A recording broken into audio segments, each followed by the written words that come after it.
playing cards are offered to the spectator for them to shuffle freely. Once the playing cards have been shuffled, the spectator is invited to choose any playing card they wish. The selected card is then returned to the deck. The deck is split in half. One half is then turned face up, the other remaining face down, and the two halves are fairly and cleanly mixed together. At a moment's notice, without any strange moves, the performer cleanly and fairly spreads the playing cards across the table to show that all of the cards are now face up, except one playing card that remains face down. The spectator is then invited to turn this playing card over, and it is revealed to be their selection. I am TOMsavage. This is Rewind Triumph.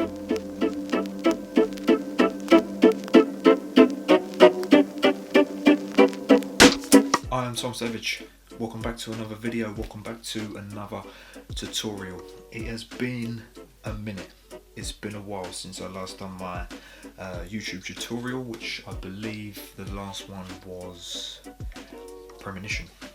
I remember what videos I put out. So the last tutorial was Premonition. It went down really well again. Thanks to everyone for the support on that video. It seemed to receive some really good reviews again, and people seem to enjoy it. So we're back with another one today. Today I want to talk about a triumph effect. When I first started performing card tricks, when I first started out, triumph effects was something that I really liked the idea of, but there was never any out there that I thought were good enough to be performed, because they involve horrible moves where you have to flip cards around to get the order back. Let's just not even go there. So today, as you've seen at the start of this video, I'm going to tackle my triumph effect. Now, I don't claim this to be my own. This has probably been done before. I'm sure someone can let me know in the comments section below. But this is just something that I came up with when I was looking at the problems with the current triumph effects and what I wanted myself from a triumph effect. So without further ado, let's head straight over to the table and get into what I believe are called the Rewind Triumph. Okay, so let's get straight into the tutorial for Rewind Triumph. So I'm just going to start by saying what I like about this method is it is relatively hands-off. As soon as you've completed the shuffle and the packets are squared, really you don't need to touch the deck anymore, which I think just gives it that air of impossibility. It just makes it that little bit better in terms of revelation. Now, one of the things I absolutely hate about a lot of triumph effects, they require you to show the playing cards to get them back into an order where they're all facing the same way. So what I mean by this, for example, is some of you may have seen this, the triumph where you kind of mix cards like this and you're sort of putting them all back to back essentially, and then you have to do this horrible awkward that there's some cards this way, some cards this way, some cards even back to back, to flip that packet back over to make it look like there's one face up. Anyone that's seen a triumph effect before will know what I'm talking about. The thing with that for me is it looks awkward, and I hate tricks that include sleights that look awkward. There's no real explanation for me to show you cards that are all sort of back to front and things. You've just watched me shuffle the playing cards in front of you. You've just watched me take one half, flip one half up, and then mix in. There's no need for me to overprove that. But obviously you have to do it to be able to achieve the end result, which is something I hated. So in my eyes, the ideal triumph effect for me was being able to split those two halves, turn one face up, be able to show that, shuffle together, and that would be it. There would be no more difficult, strange, odd, weird moves. It was just a simple shuffle, being able to spread, card is revealed. So that's exactly what Rewind Triumph allows you to do. So let's start by just essentially outlining the method. Now, what allows you to be so hands-off with this particular method is when you're seen to be shuffling face up into face down, you're actually shuffling face up into face up. So the cards are never actually in a messed up order. They are all face up, and it's just the one card that the spectator has chosen that's going to be face down. So to keep things simple, we'll use the same card as in the demo, which was the 10 of spades. So to start with, the playing cards are going to be shuffled. Now this is a genuine shuffle, it can be a borrowed deck, it really doesn't matter. Order has nothing to do with it whatsoever. So let's just say the spectators shuffled, they've made a cut, they're happy.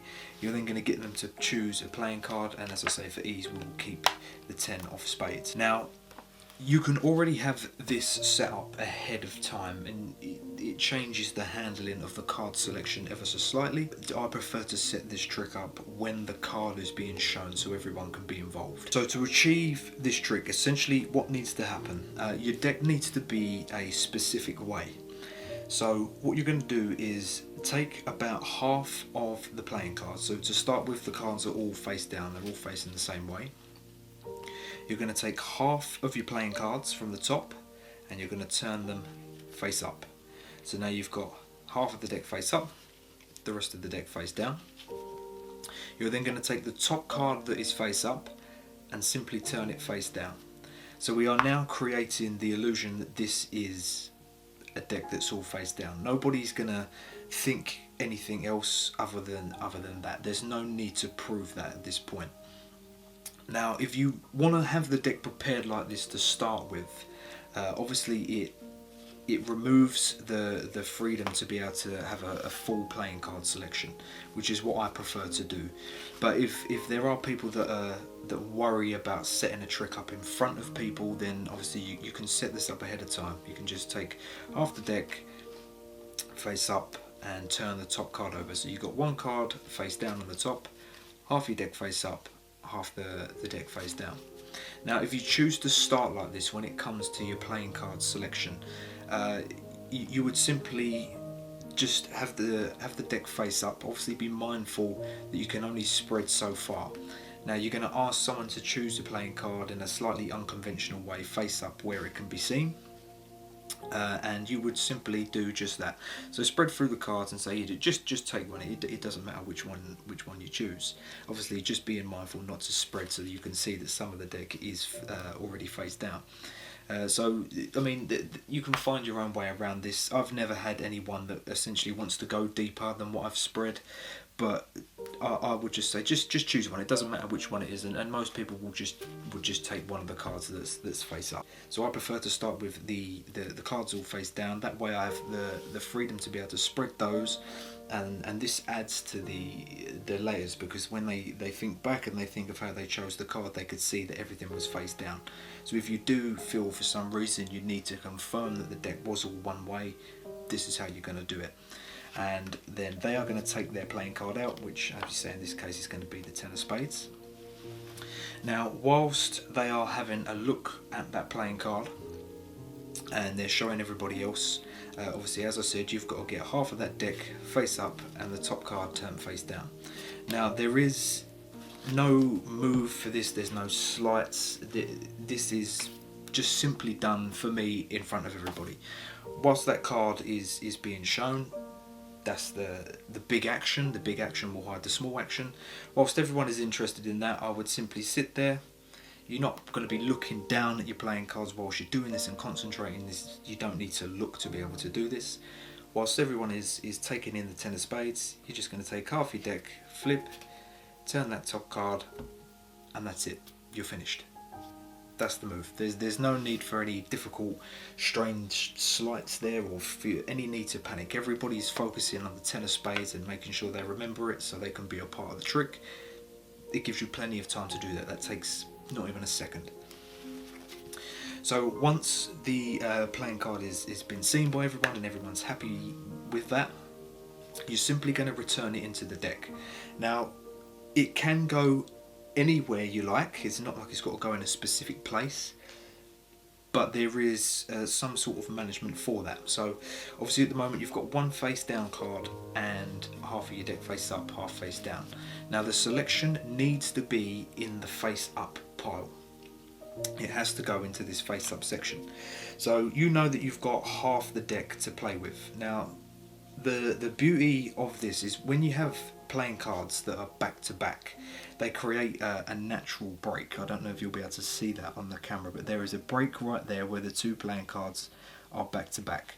So you can see where your limit is, you know sort of how far down you can go. So when you're looking at returning the selection, the 10 of spades, just make sure it's going into the top half. So I would just take a slight glimpse down, and I usually put it around the middle of the top half.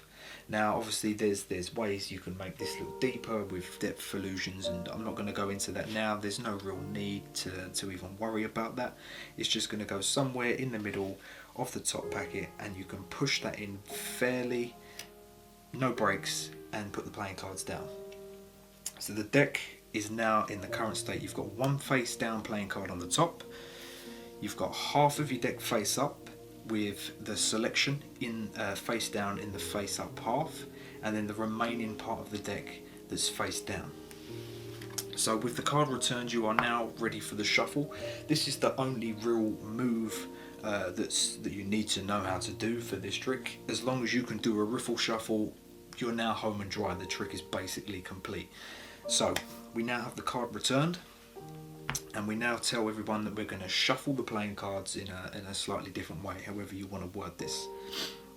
Now, as I said earlier, when you have two playing cards in a deck that are back to back, you're going to get a natural break. So you're simply going to cut the cards at that break. Literally just going to take your deck, you're going to look for that natural break if you feel you need to. If not, you can sort of run your thumbs up the back of the deck, and the deck will break where it needs to.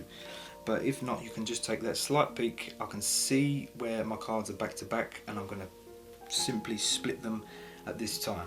Now I prefer to take the top half over to the left. So this half is the pack that's already got the face up and the selection in it. But with this playing card being face down, and what we're going to do with this pack in a moment, people are going to think that they are all face down playing cards.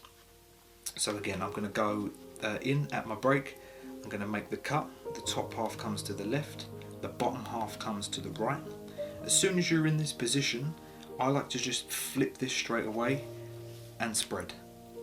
Okay, now there's no need to spread this half, because everyone thinks that this deck is all one way anyway. They've just seen you spread the cards to allow them to take one, so they are believing that everything is face down. The fact that you've now turned this half face up, and obviously you have your face down card on top of here, nobody's going to think anything else than they are face down. You don't need to prove this. I just like to spread this as the final convincer. Don't really need to, I just like to add it in there. So once these have been spread, you're simply going to collect this packet back up and shuffle these together. Now the only things you need to be aware of at this point is this packet needs to finish on top, and when I say it needs to finish on top, this playing card needs to land on top. So your indifferent card that you turned face down on top of your face up pile at the start, that needs to finish back on the top. Aside from that, shuffle happily. Obviously don't do a shuffle where you're going to be able to see that these cards are face up. You want to sort of keep it sort of tight and neat as such. I like to just riffle the two corners together like so. Everything's shielded. Nobody's got any reason to expect anything else, so they're not essentially going to be looking for it anyway, but obviously you don't want to be flashing. So once those cards are shuffled and interweaved, and my left hand packet is finished on top, so I've got a single face down playing card, you can simply push those together. Again, being careful not to expose anything, but you can be as fair and as slow as possible. The packets are now together. The participant thinks that you've just shuffled face up cards into face down, when in reality you've just shuffled face up playing cards into face up playing cards, with one card face down in the middle, which is their selection. Now at this point, that leaves you in this scenario. The trick is already done, so everything is face up and your spectator's card is already face down. The only issue, the only bit of cleanup you're left with, is this top playing card. Obviously you need to be able to get this from face down to a face up position. Now you can do this however you like. Me personally, the way I do this is a very sort of non-moment. So I will essentially go in and explain what would usually happen at this point of the trick. So usually As any magicians out there will know that have done a Triumph before, usually at this point when the cards have been mixed, the selection is on the top face down, and with that awkward motion of showing the deck to be mixed face up and face down, you end up reversing that package so that the selection ends up inside, and obviously the rest of the cards return to their normal order. So I use that and explain how that works to my participant and say, now usually your selection will be on top, and in a moment I'm going to do a few funny moves to get that playing card inside whilst resetting the deck. So once I've sort of explained that and I feel that the spectator understands sort of where I'm coming from, I'm going to blow that out of the water. So I've sort of exposed how the trick works, and then I'm going to shut it down.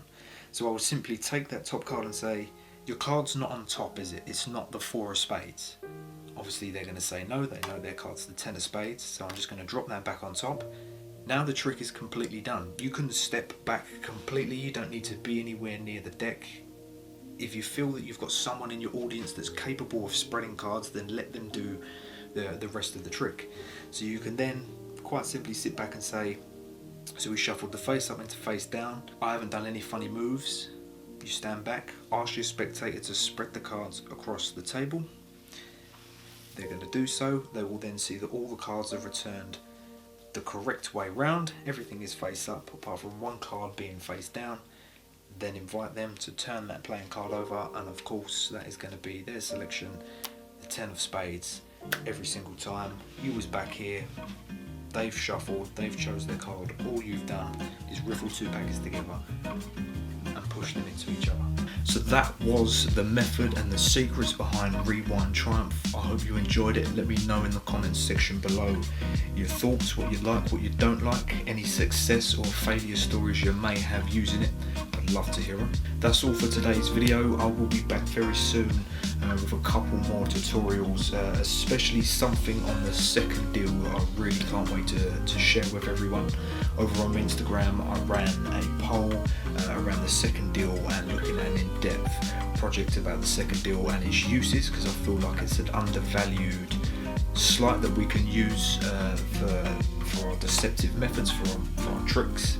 So that'll be coming very soon, so make sure you subscribe for that. Before you leave today, please do drop a like on the video if you enjoyed it. Let me know in the comments section what else you'd like to see from me. Is there a specific tutorial you'd like me to do?